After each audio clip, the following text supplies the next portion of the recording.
Hi, everybody. Thanks for joining us this evening. This is John McDougall. I am the event coordinator here at Murder by the Book in Houston. And before we get started with tonight's event, I just wanted to do a couple of general store announcement things. First up, wanted to let everybody know, if you had not seen, we had a handful of in-store events scheduled for September. Unfortunately, due to rising cases with the Delta variant and the scary ICU situation here in Houston, we have canceled all of our in-store stuff. So we had Miranda James was supposed to be in store this coming Saturday. We did a virtual event with him last night. David Liss will still be next Tuesday at 7 Central, and we'll have Lisa Jewell next Wednesday at 7 Central. So if you check out the store's website, everything has been changed to virtual. We are still open, though, so we hope that you will come visit us. We were just, for a while, we were encouraging masks in the store, but we are requiring them again. So we ask that you mask up when you come visit.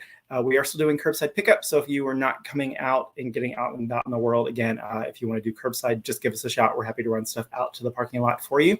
We've got a lot of great stuff coming up. Tomorrow night, I'll be back with Rachel Housel Hall and Jess Lori talking about Rachel's new book. And Friday night, we're super excited. McKenna is going to be chatting with Nancy Springer, who writes the Enola Holmes books. There is a new one, and it's the first one in over 10 years. About 10 years ago, we actually tried to get Nancy to Houston when the publisher had done some really cool new covers and weren't able to do that. So we're super excited to be talking with her Friday night about the new Enola Holmes book. Also wanted to mention this evening, we do have signed book plates for both Anna and Alyssa's books. So when you order copies from us, we'll tuck in some signed book plates for you. And I have dropped links in the comments both on Facebook and YouTube if you need to order copies for the Murder by the Book website. And while I'm chatting with them this evening, if you guys have any questions about the series that we're talking about tonight, their previous books, writing, anything, please post those in the live chat on YouTube and the comments on Facebook, and we will get to them as we're talking. But tonight I'm going to get us started. I'm going to bring Annalee Huber out first. How are you tonight, Anna? Good. How are you doing? I'm good. It's good to see you again. You too. Thanks for having us. Of course. It's so great. I feel like I think I've gotten to talk to you every 6 months or so for the last year, which is great. I know. It's awesome. I love getting to catch up. So. Yeah. And it's always good. We love doing the virtual events, but it's always good to know when you've done one with somebody that you've done one before. So, it's going to be an easy conversation. It's always, sometimes a little nerve-wracking if it's somebody that you don't know or you haven't chatted with before. So we're always happy to do them. So tonight, Anna is going to be talking about Murder Most Fair, which is the newest book in the Verity Kent series. So her official bio, Annalee Huber is the Daphne Award-winning and nationally best-selling author of the Lady Darby Mysteries and the Verity Kent Mysteries. She's a summa cum laude graduate of Lipscomb University in Nashville, Tennessee, where she majored in music and minored in psychology. A member of the Mystery Writers of America, the Historical Novel Society, Romance Writers of America, and the International Thriller Writers, she currently resides in Indiana with her family. As I mentioned, her newest book, Murder Most Fair, just came out yesterday. And next, we are going to bring out Alyssa Maxwell. How are you tonight, Alyssa? Hi, I'm very well, John. Thank you. It's good to see you again. You too. You too. And Anna too, of course. Yeah. So some of you might remember we chatted with Alyssa last year when her book came out, and it was her and Diane Freeman. So if you missed that chat and you want to see her talk about that one, you can check out the store's YouTube channel because that is there. But this evening, we are going to be chatting about the newest book in the series, Murder at Wakehurst. It's the newest in the Gilded Newport series. It also just came out yesterday. So Alyssa Maxwell is the acclaimed author of the Gilded Newport Mysteries and the Lady and the Lady's Maid mystery series. She knew from a young age that she wanted to write novels. Growing up in New England and traveling to Great Britain fueled a passion for history, while a love of puzzles of all kinds drew her to the mystery genre. She and her husband reside in Florida, where she loves to watch BBC productions, sip tea in the afternoons, and delve into the past. So, Alyssa, since you were in Florida, have you had any issues or complications with Ida? I'm sorry, I'm having some technical difficulties. Could you repeat that, John? How are you guys doing with Ida? Did you have any issues? Oh, no, none at all. No, Ida went way to the west. I don't even think it affected Florida at all. Possibly the Panhandle, maybe a little bit, but not our area. Okay. Right. So as Alyssa mentioned, she's having some tech difficulties with internet service. So we are gonna, if we have to repeat, we will. So just as you guys are watching, if you see it's a little glitchy, we know that it's happening. So to get us started this evening, we're going to start real easy. We're going to start with Anna. Can you tell us a little bit about the Verity Kent series and what she's up to in the new book? Sure, yeah. So the Verity Kent series is set just after World War One. Verity was a spy, an agent for the British Secret Service during the war. And there's some mysteries that emerge after the war that she's asked to kind of bring in in an unofficial capacity to help solve. There's kind of a overarching arch nemesis in the vein of Moriarty that she's against and all those kind of things. She has her own group of friends and her husband that help her. And in the latest book, she actually is returning home to the Yorkshire Dales where she grew up for the first time since the war began, since she was married very early in the war bride. And because of her work with the Secret Service and that, she didn't return home. And so she's not been back. And one of her brothers passed away, and she's put that off, not dealt with that grief. So there's a lot of conflict with her and her family, those who've read the earlier books in the series. And her German great aunt shows up at her doorstep. And Germany, of course, was devastated after the war. They were, with the blockade and everything, there was so much rampant starvation, just a really bad situation. So her great aunt shows up at her door with a maid, and they decide to head to Yorkshire early to try to get her away from London because there's a lot of anti-German feelings at that time. And her maid ends up getting killed, and they don't know whether something that happened during the war followed them or there's something else going on. And so that's the main mystery. Perfect. All right. And Alyssa, can you tell us a little bit about the Gilded Newport series and then tell us kind of what characters are up to in Murder at Wakehurst? Absolutely. Well, the series began in 1895, which was really the height of the Gilded Age. You had, industry and finance just soaring. And it created basically an American aristocracy with a huge gap between the rich and the poor. My Slew of Them Across is related to the Vanderbilt family on one side, but she's also a Newporter born and raised on the other side. And that puts her in a kind of a unique position, along with being a society journalist, for being able to get into these mansions that sprung up all over Newport. And be in the right place at the right time when crimes are committed, when murders happen. And being a journalist, she is very inquisitive and is always looking for evidence and clues and to get the story. Now, in Murder at Wakehurst, her world has changed very drastically. The head of the Vanderbilt family has died in the very beginning of the book. She's at the funeral. She just feels that the world will never be the same because this patriarch has left them. All she wants to do is go home and mourn him and just be quiet for a while so she can work through her grief. But as Newport being Newport, life goes on, and there's going to be a huge garden party at the estate of Wakehurst. And her cousin Neely is intent on going. Now, Neely should have been her Uncle Cornelius's heir, but he had a falling out with the family due to the woman he married, and he's been disinherited for the most part. His younger brother has become the new patriarch. And Neely's wife is afraid that he's going to go to this garden party and drink too much and do something reckless in his grief and in his denial over his father. So they all end up at what turns out to be an Elizabethan fete, or fete, I guess you'd say, at Wakehurst, because the owner, James Van Allen, and he was a real life figure, was such an Anglophile that he went around using Elizabethan slang in his everyday speech. The house was an exact replica of Wakehurst Place in England, which was built in around 1580 or so. So he kind of lives in a fantasy world all of his own.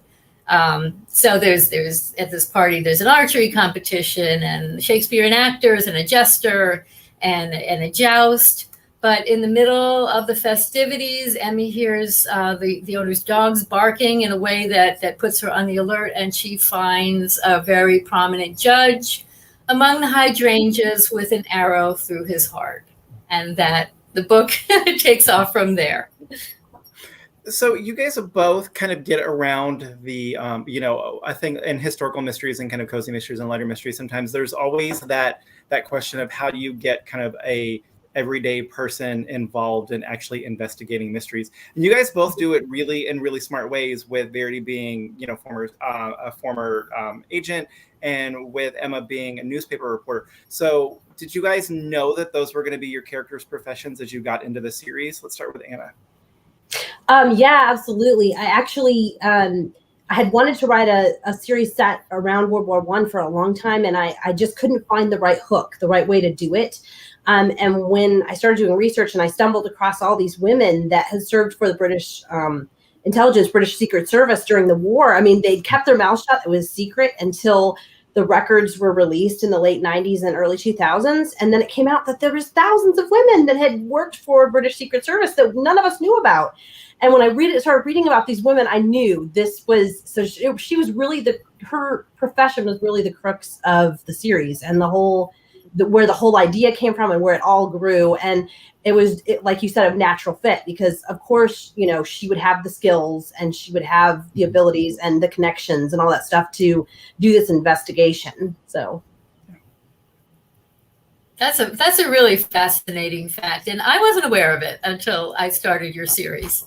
I know most people, if you say female spy, Mata Hari is the only one, or Edith Cavell, who wasn't really a spy. She was a nurse that was just helping soldiers escape, but nobody else can name anybody else. I mean, now with Kate Quinn's book, that's Alice Network, we know now about, a lot of people know about Louise de Bettigny, but I mean, a lot of people don't know of all these other women, and it's just amazing. But yeah, especially for the time period when you wouldn't think that they would go to women and say, help us in the war like that. Exactly.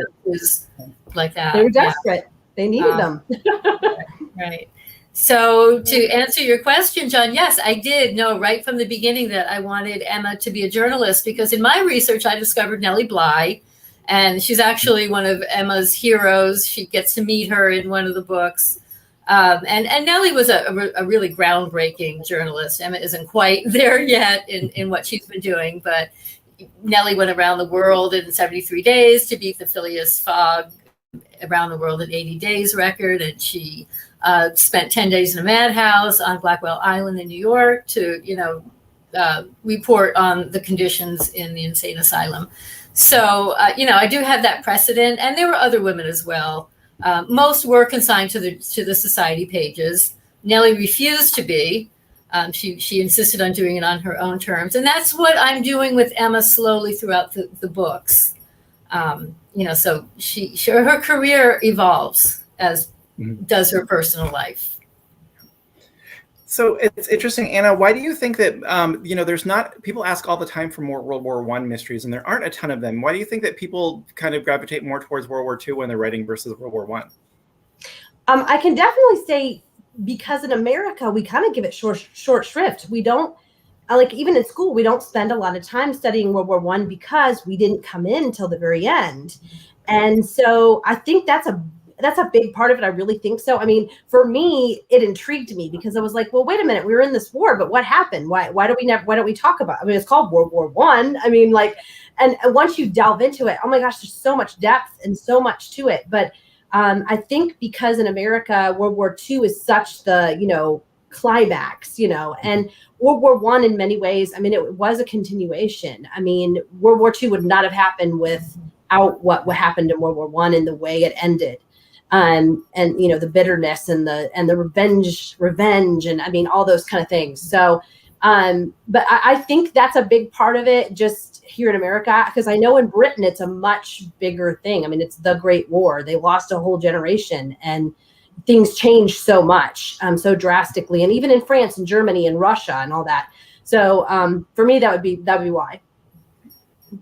And Alyssa, what drew you specifically to this time period, the Gilded Age in Newport? Well, I'm very familiar with Newport. My husband is from there, so we've spent a lot of time there. His family is there.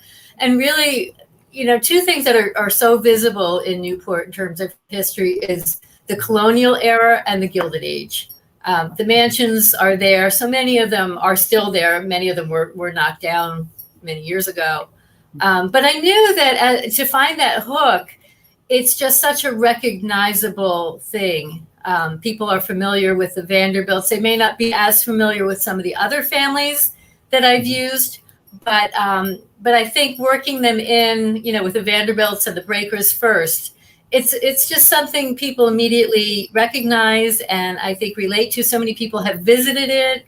And I know that when people go to Newport and they only have, perhaps a day to spend, that's what they do. They tour at least one or two of the grand mansions. They're kind of like our aristocracy. I mean, like here in the U.S. Absolutely. Yeah. As I was saying before, that surging wealth did create an American aristocracy. And I thought it would be fun to just open the doors, just throw open the doors of those mansions and invite all of us in to see what's what and how these people lived. And because you're writing about, real places and real historical people, how do you approach that in fiction? How do you know how far you can push kind of what people know about these real people and kind of your fictionalized version of them? There's quite a lot known about a lot of them. I mean, I found all kinds of information on the individual families that before I started writing each book, I didn't know anything about them. So the information is out there. I just always try to stay true to what I learn about them. And yes, I am putting words in their mouth, absolutely, in a fictional way. But I try to always treat them with respect. I try to show them as, three-dimensional individuals. They have their good sides. They were the robber barons, but they also had did I say their good sides? They had their bad sides. But they were always also very much family people. They dealt with the same types of family issues that you and I do. They weren't that much different, at their core than people are today, I find. And I really enjoy exploring family issues. That's something I've always enjoyed in my writing. It's really important to me. And how about you, Anna? How do you deal with kind of how far you can push kind of historical events and potential historical people versus the fiction? Sure. Yeah. So I don't have any central characters that are real historical figures. I decided it would be better to have them more of a periphery, especially because I'm toying with, how I want to put my agent, my characters where I need them to be. And I don't want to mess up the historical record. So I kind of fit them in places where there's little gaps. Yeah. Or I place Sydney at a battle that did happen. And we have diaries of what the officers who were there experienced, but he didn't have a diary. He just was there, so it allows me to use real history, but maneuver my characters in a more easily. And then the figures that are real, like for example, the chief at the British intelligence, the first one coming, I use everything I found from him, and he was such a character. And I mean, you couldn't have come up with a better stock character, okay? Because he's just got so many crazy characteristics anyway. And so getting to work with that is a lot of fun. And then some of the other periphery characters in that. And as the series goes on, I'm going to have some more, I have plans that are going to have some more central real historical figures. And it's going to be tricky to really get it right because people get upset when you get it wrong. They do. That's always where, you can get forgiven for a lot of sins with author's notes. I've heard from lots of people. Oh, yeah. Oh, yes. Yes. And so, Anna, you mentioned, that part of the book, part of the thing that you deal with is kind of, the anti-German sentiment versus after World War I. And, Alyssa, in your series, you kind of deal with kind of the different social stratas with the rich and the not so rich. So why do you guys think that mysteries and kind of fiction are such good places to be able to explore things like that? Let's start with Anna. Well, for one, a lot of times when there's conflict, like when there's anti-German sentiment or whatever, that also is where murder happens. And so it allows you to open that door to it in kind of a natural way and kind of explore it and not be like preachy, like now let's talk about this. You know, I mean, it's just this side, you know, issue, and so you can really you know, tint it and kind of go into it as deep or as shallow as you want to. You know, and I mean, like in my era, you know, it's the German sentiment. It's when the Irish Revolution's happening in Russia, and I mean, there's so much, lots of good, and it makes the era realistic, because even now, I mean, we are always dealing with things, you know, like that, and so people can relate. It may not be that anymore, but they can relate to those social issues, and it makes the world more 3D and fully colored for them. Mm-hmm. Yeah, and I think that keeping it in character's point of view, like you're saying, it's not a history lesson, and yet you are exploring and you know, showing people what life was like. In terms of the murders, I think that that kind of scenario is a really good way to show the conflict that existed in whatever situation. You know, in the Gilded Age, there was so much conflict between the classes, between labor unions and you know, the owners of the corporations. And I do get into a little bit of that in Wakehurst. And I think putting it into fiction, it makes it more palatable for people to read about. It's, you know, not their lives, and yet they can relate to it because they're relating to the character, and that character, I hope the characters become like friends to them. And so it makes it more immediate, more pertinent, rather than, you know, as you said, in like a history lesson. Mm-hmm.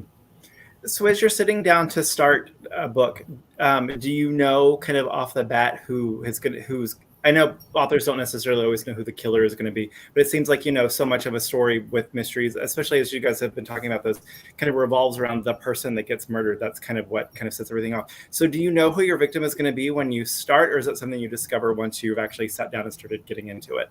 Let's start with Anna. Yeah, so yeah, definitely. I always know it when I'm plotting. I mean, the genesis of the story may not be who the victim is. It may come out of what I want the plot to be, and then what's the most likely victim, what will make this story work, that kind of thing. But yeah, I definitely know, you know, within, because it's a mystery, so there's got to be that, you know, that's the, you know, a lot of times that's the, you know, the I'm blanking now, the genesis, the start of it, you know. So you know, so you kind of, for me, I call myself a plotster, so I'm kind of in between a plotter and a pantser. So I know my plot, my outline vaguely. I mean, you know, a couple pages worth. I know where the turning points in that are, but I like to leave myself room to play. But I definitely do know who the victim is, because it kicks off the mystery for me. Yeah, so. I was having technical difficulties again. I think the question was, do we plot out and know who our victims and murderers are at the outset? Like Anna, I do know who my victim is before I start writing. It's usually part of my premise, who the victim will be. I don't always know who the murderer will be. I do write a synopsis before I start, but I don't always finish it before I start writing. You know, so I don't necessarily know who is going to make the most enticing and interesting murderer. And sometimes I've changed it partway through because I've worked out a twist that I think, you know, works better with a different culprit. So yeah, it's never set in stone, and I do like to have surprises along the way that, you know, I feel work out better than maybe I initially thought in the synopsis. I hope that answered the question, because I really it did. Yeah. Yeah, that's great. So I have a question from the crowd. Espazio wants to know, she says, hello from the New York Public Library. Have Golden Age mysteries influenced your writing, and who are some of your favorite writers from that era? Oh, well. Oh, yeah, sure. Go ahead, Alyssa. Go ahead. No, go. Well, you know, Agatha Christie, of course. I actually discovered the short stories before I read any of her novels, and the way they are so clever, so such a puzzle that, you know, it's so difficult. Like her mind, she was just a genius. Also, the what do you call it? The shorter Sherlock Holmes stories also really helped me figure out, cause and effect and clues and how to plant them. So it was actually the shorter works of fiction that helped me learn to think like a mystery writer. Yeah, same for me. Agatha Christie definitely was a big one. Dorothy L. Sayers, and even Georgette Heyer has some great mystery books. Those kind of people. There's probably a whole list, and I'm blanking, but because it was it helps with the time period too, and like the mannerisms of the people, and the way, not only were they wonderful mysteries, but they also give you a feel for that age and what was expected and the way people acted and all those kind of things. And those are all, critical to research, really. I mean, because you're trying to replicate. So. Yeah, Sarah Rosette, who does a really great historical series. They are her high society lady detectives. They're set in England in like the 20s. And she said when she was doing her research, she read a lot of like Dorothy Sayers and Agatha Christie, not only because of like the plotting, but just like you said, to kind of get a feel for the language of the time and the way people talked and stuff like that. Oh, yes. Yeah. I mean, they're novels, but they're really kind of primary resources because they're written in that time. I mean, so they're writing dialogue that people said probably in that time, so just like a letter or a memoir or a journal, it's the same concept. And and every era has its own rhythm and tones and slang and everything to it. So it's definitely helpful. Yeah, a book that really helped me with tone was The Glitter and the Gold by Consuelo Vanderbilt. It's her autobiography. So books like that are really invaluable. So y'all are both, into the series. So do you feel like you have, obviously you have a good grasp on the time period, but so when you're sitting down to write, does like that tone in the language, like when you're writing your characters, does that come naturally to you now, or do you like go back in and kind of tweak it when you're done writing? For me, I don't know how to describe it except that my heroines live in different places in my brain. And so when I'm like going to write Verity, it's like I'm tapping into a certain part of my brain. I don't know how else to describe it. And I know once she starts talking, whether it's her or not, whether I've got the right place, especially because the era she lives in, it's so distinctive. And it's so different from my main other character, Lady Darby. It's only 90 years difference, but the language and the tone and the way they talk is so different. So for me, that's the only way I can describe it. And I mean, I usually don't have, I haven't usually had problems. Every once in a while, I'll catch myself in revisions. I'll be like, oh, they wouldn't have said that. But usually it runs pretty smooth for me. So I don't know, maybe because I'm writing in first person. So if I'm not in the voice, it just doesn't work. I mean, like I have to just totally back up and start over. Yeah, no, I agree with that. It's not hard at all. They're very distinct to me. I have 2 different time periods, 2 different countries, but it's actually easier for me to write with a historical tone than it would be to write in a contemporary tone. It's just, I don't know why. It just feels more natural to me. When I start writing, I start hearing either an English accent or, that high Victorian kind of sound that they talked with during the Gilded Age. And the only thing I've ever done is sometimes I'll start, one is in third person and the other one, the Gilded Newport books are in first person. And sometimes I'll switch that, when I start writing, and I'll have to, but that's it. So have either of you been tempted to try your hand at a contemporary mystery? I thought about it. Go ahead, Anna. Okay. I thought about it, but it was quickly nixed by both me and my agent. Said, I really think you should stick to historical. That's your natural voice. So I said, okay, I think you're right. It's when I'm happiest writing. So I would like to someday try it. I just haven't come up with the right idea. So, I mean, for me, honestly, I think my next step would be to do more of like a dual time period with a contemporary and a historical, just to try it out. So if I ever came up with the right idea, I would totally run gung ho for it. So.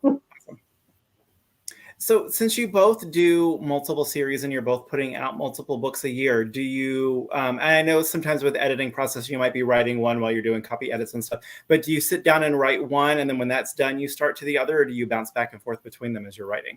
Let's start with Anna. Oh yeah, when I'm writing first draft, it's just straight through with one. I don't think, like the editing, that's not such a big deal, but like I don't think I could bounce back and forth between two different while I'm writing the first draft, especially just because it's such an intensive process and because I'm allowing that creativity to go. I mean, I don't stringently plot, so I feel like I would lose that train. And so much of it is the thinking. I mean, we do a lot of time writing, but a lot of it's really the thinking it all out and working it out before we even start writing. So yeah, it's like getting into a headspace, and I completely separate them. Occasionally, my agent, my editor will ask for, a partial synopsis about the next book I'm going to write, and that's just like, I can't do that. I'm Emma now. I can't be Phoebe and Eva. So that's really hard for me to when I have to do that. Yeah, I really prefer to stay, that whole 6 months within that one time and era. It always amazes me too that as authors, you guys are able to talk about this book that just came out now, because I know you're like well into like the next book in the series. So I'm sure sometimes there's got to be a lot of like, wait, where are we? What's happening? Exactly. Oh yeah. 2 books to go. I'm going to admit something. I have a cheat sheet here about the character because it was 2 books ago. So, yeah, I know when I first started to switch to doing promo for this one, I started answering, questions about the one I'm writing now. Wait, that's the wrong one. It is switching gears for sure. So Alyssa, since you have your cheat sheets there, do either of you keep like a series Bible or a series of cheat sheets for the series? That way you sort of know kind of where you left characters and what people are up to? I kind of do. I don't have that formal series Bible that a lot of authors say they have. Sometimes I wonder. What I have done, though, is when you have a publisher, as opposed to being independently published, they always send you a style sheet with all your characters and place names on it. So I have combined those into a giant database that I can always go in and type in whatever, either the name of the character or what they do, and find what I need to know. Because I would forget, who was who and what are they doing? What color eyes did they have? So you absolutely do need to have some kind of guideline. And I use something called Plotter, which is really nice to set up a book. It gives you, nice templates for creating character sheets and things like that. And I always save those. Yeah, I do have a Bible, a series Bible, for each of them, and it's on my computer, and it's got hyperlinks and who is at this party, and then anything I say about any character I write down, because I find that I just have so many interlacing characters that if I don't, I'm gonna totally forget that so and so was pregnant and I never had the baby born, or whatever, so. Or their clothes even. I'm like, what did they wear 2 books ago? Because some of my books take place close together. So it's not like they would get rid of that dress. They could wear it again, So, things like that, settings, how did I describe things? It just saves me time if they're going back to a location than me having to find it in the book and, all that stuff. So yeah, definitely. So Susan wants to know, she says, are there any fictional characters either of you would like to meet? Let's start with Anna.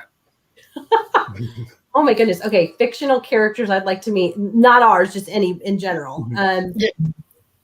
Oh my goodness. I'm going to blank. Alyssa, do you know me? Because I'm blanking right now. I know, me too.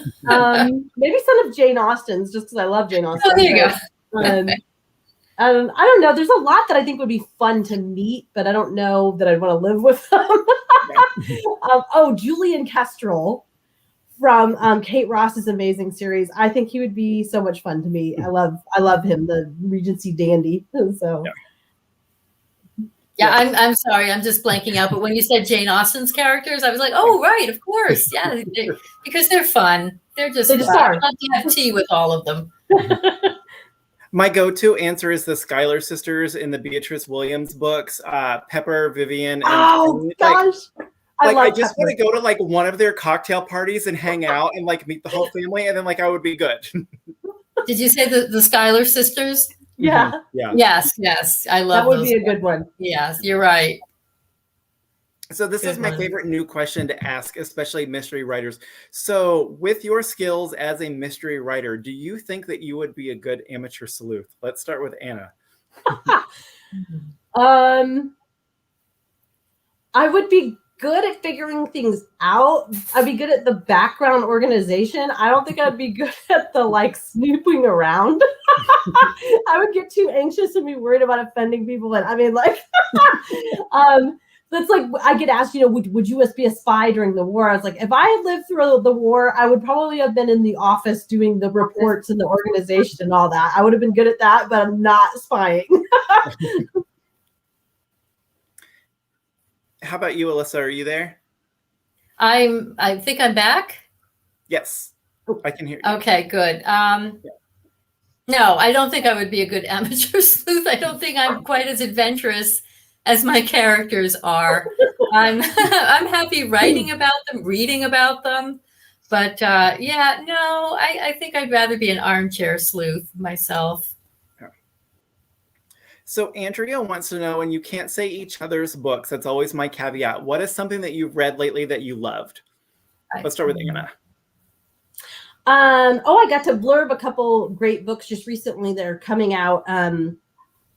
Oh shoot, and I'm gonna forget the name now. All of a sudden, it's Karen Oden's newest, Down a Dark River or something like that.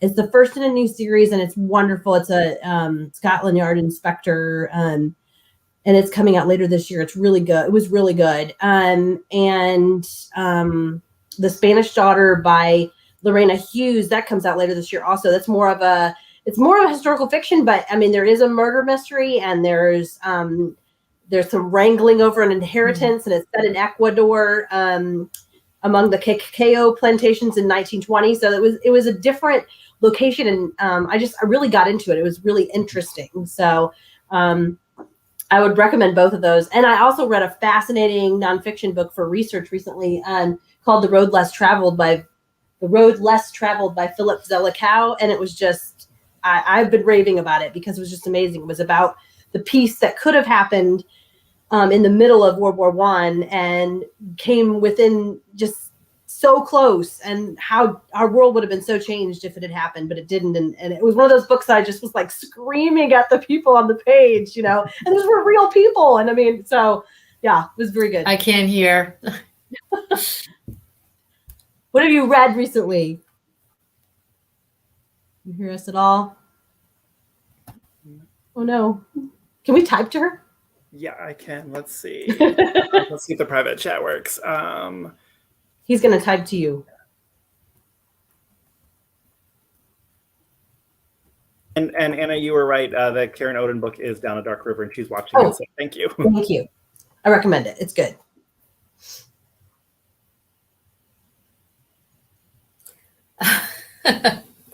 If you can hear me, I'll. Yeah. I hope you can. I recently read The Social Graces, which is about Alva Vanderbilt and Caroline Astor and the feud that they had throughout most of their adult lives. I just finished reading a mystery that'll be out next spring by an author named Joyce St. Anthony. It's called Front Page News, and it's a World War II era book, but set in a small town here in America. That was very good. I love being an author because I get to blurb other people's books occasionally, and that's always like such a treat to read something before it's actually out. So I just actually finished that one yesterday. Awesome. Okay, so next up, The Inevitable. I know you guys both have books that have just come out yesterday, but what do you have coming up next? Let's start with Anna. Let's see, next. So April 5th of next year is Lady Darby book 10, which is a perilous perspective. Those who have read book 9 know that that Kira is going to be in Charlotte Lady Stratford's wedding to her cousin Rye.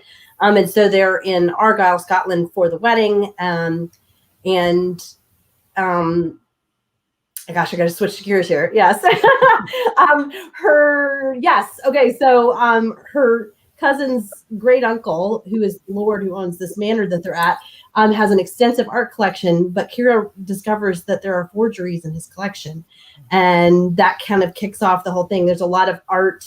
I haven't done a lot with Kira's artist side lately. And so it hinges a lot on art and fraud, forgeries and fraud. And I had so much fun researching it and throwing it all in there. So I'm excited about it. But yeah, April 5th. Perfect. All right. So Alyssa, I'm going to put it in the chat too, just in case. But so the question was, what do you have coming up next? Oh, okay. After Murder at Wakehurst, I have A Deadly Endowment, which is the next Phoebe and Eva book. It involves a supposedly hidden treasure at the estate, Foxwood Hall. The book opens with Phoebe doing something a little bit different now that the war has ended and, things have changed, fortunes have changed.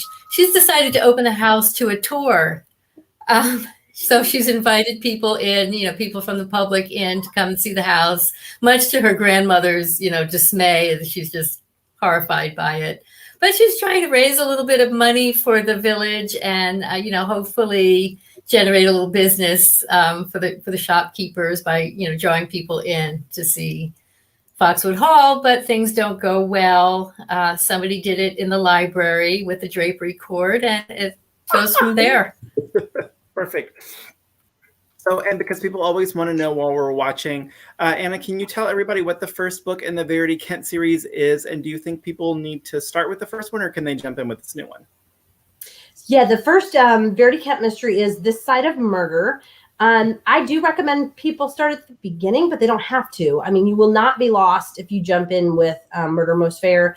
I do enough quick summarizing that you'll be fine. You won't be lost, but you will miss the character development. A big part of my mysteries are my characters. They're very character driven in their arcs and their growth and all that stuff. So, and their, interpersonal relationships and romances and all that. So if you like that, then I would suggest you start at book 1, but you could jump in with Murder Most Fair and be totally fine. Perfect. And how about you, Alyssa? What's the first in the Gilded Age series? And do you think people can start with the new one, or do you think that they should jump in with the first one? Oh, the first in the series is Murder at the Breakers. You can pick up any of the books. Like you could read Murder at Wakehurst and pretty much catch up on everything that's going on and figure out the characters and all that. It's just that you might then want to go back to the first book and, see Emma, where she starts out and how she does evolve from book to book and how her personal life and her career advances, through the years that the series takes place in. So yes, you can, they're standalone in terms of the murder and the mystery, but there is an overall arc series for the characters. Perfect. All right. Hold on a second. There we go. Okay. So it looks like Alyssa, are you there?